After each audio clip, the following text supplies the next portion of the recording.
इस चैप्टर की सबसे इंपॉर्टेंट लॉ, जो आपको 3 चैप्टर तक आपका पीछा नहीं छोड़ेगी, आपके साथ साथ चलेगी। ठीक है, coulomb law. What do you mean by coulomb law? Coulomb law क्या कहती है? 9th में 10th में पढ़ा है आपने। कूलम लॉ कहता है कि लेट सपोज हमारे पास एक ये चार्ज है, एक ये चार्ज है Q1, एक ये चार्ज है Q2। ये दोनों पॉजिटिव हैं, ये दोनों नेगेटिव हैं। ये पॉजिटिव नेगेटिव है, इससे हमें कोई लेना देना, जो मर्जी हो। इसके बीच में, इसके सेंटर के यहां से और यहां से, इसके सेंटर से इनके बीच में डिस्टेंस है, that distance is called r। वो क्या डिस्टेंस है? r। ठीक है, अब ये इसमें कोई फोर्स लगा रहा होगा, एक फोर्स लग रही है यहाँ पे इसके और इसके बीच में, इन दोनों के बीच में। वो फोर्स अट्रैक्शन की है, वो फोर्स रिपल्शन की है, हमें नहीं पता। कूलम लॉ क्या कहता है कि जब दो चार्ज को आप किसी डिस्टेंस पे रखते हो तो उसके बीच में जो फोर्स होती है वो कितनी फोर्स होती है, उसी को हम क्या कहते हैं? Coulomb law. तो इसके लिए सबसे पहले आपने क्या लिखना है? Let two charge Q1 and Q2, Q1 and Q2 separated at distance r। किस डिस्टेंस पे रखा है आपने इसको? r डिस्टेंस पे। किस पे? r डिस्टेंस पे।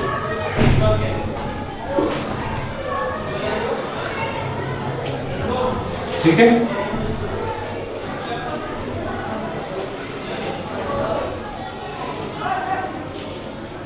According to Coulomb's law, Coulomb के लॉ के मुताबिक दो चार्ज आपने किसी भी मीडियम के अंदर रख दिए, वो फ्री स्पेस में है, मीडियम है, चलो उसको भी छोड़ो। Let two charge Q1 and Q2 are separated at distance r। ठीक है, तो लेट हमने रखेंगे in a free space. Free, ये कहां रखे हमने? फ्री स्पेस में, वैक्यूम के अंदर दो चार्ज रख दिए। According to coulomb law, coulomb law के मुताबिक जो यहाँ पे इन दोनों पे फोर्स लग रही होगी, वो फोर्स कौन सी होगी? वो या तो अट्रैक्शन वाली होगी या रिपल्शन वाली होगी। तो हम क्या लिखेंगे? According to coulomb law the force of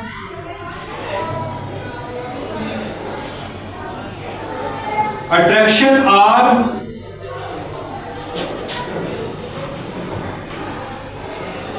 repulsion, force of attraction or repulsion, force of attraction or repulsion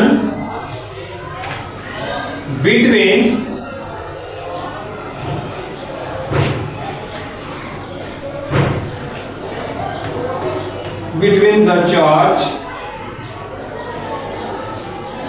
is directly proportional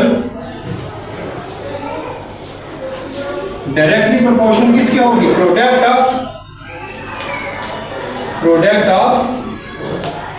product of charges Q1 and Q2 and inversely proportional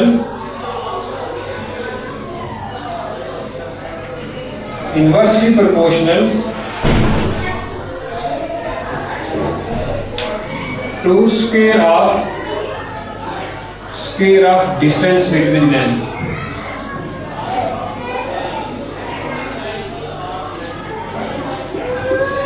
बिल्कुल उसी तरह के जिस तरह से आपने ग्रेविटेशन लॉ पढ़ा था। ग्रेविटेशन लॉ में आपने पढ़ा था कि अगर दो मासेस आपने यूनिवर्स के अंदर रखे हैं तो उनके बीच जो फोर्स ऑफ अट्रैक्शन होगी वो किसके बराबर होगी?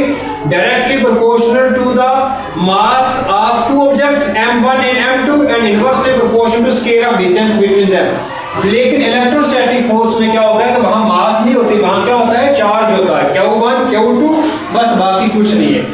m1 m2 की जगह आपने Q1 Q2 लगा देना, बाकी बिल्कुल उसी तरह का लॉ ही होगा। जहां पे ग्रेविटेशन कांस्टेंट g लगता था, यहाँ कुछ और कांस्टेंट लग गया, इसको हम कहेंगे k कांस्टेंट होता है इलेक्ट्रोस्टैटिक कांस्टेंट। तो क्या आपने लिखा? According to coulomb law the force of attraction और रिपल्शन, इन दोनों चार्ज के बीच में जो फोर्स ऑफ अट्रैक्शन होगी या रिपल्शन होगी रिपल्शन तब होगी कि अगर दोनों पॉजिटिव पॉजिटिव हैं, दोनों नेगेटिव नेगेटिव हैं।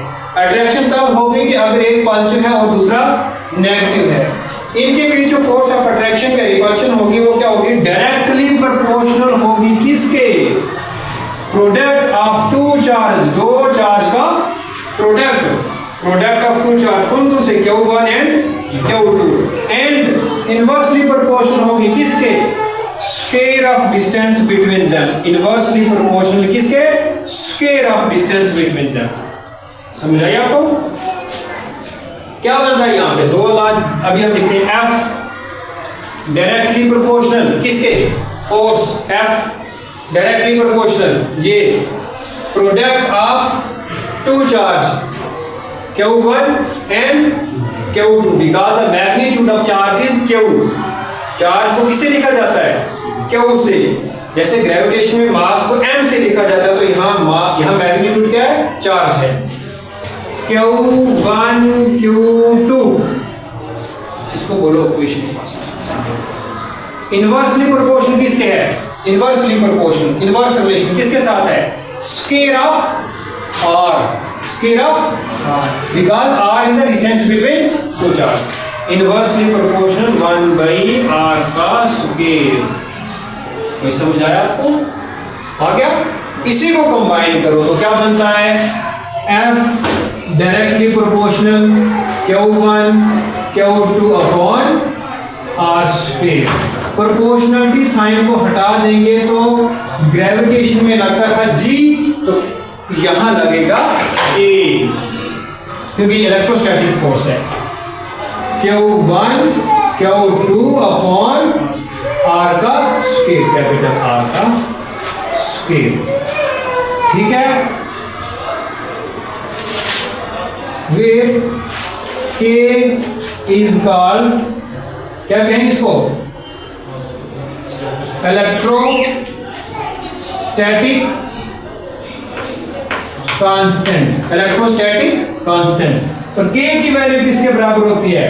1/4 पाई एप्सिलॉन नॉट। ये एक ऐसी धूम है जो आपको इलेक्ट्रोस्टैटिक में साथ लगेगी और ये आपको 4 चैप्टर में आपके साथ रहेगी। 1/4 पाई epsilon not, that is called electrostatic constant. ठीक है जी? यहां पे क्या एप्सिलॉन नॉट क्या होता है जी? Epsilon naught is permittivity,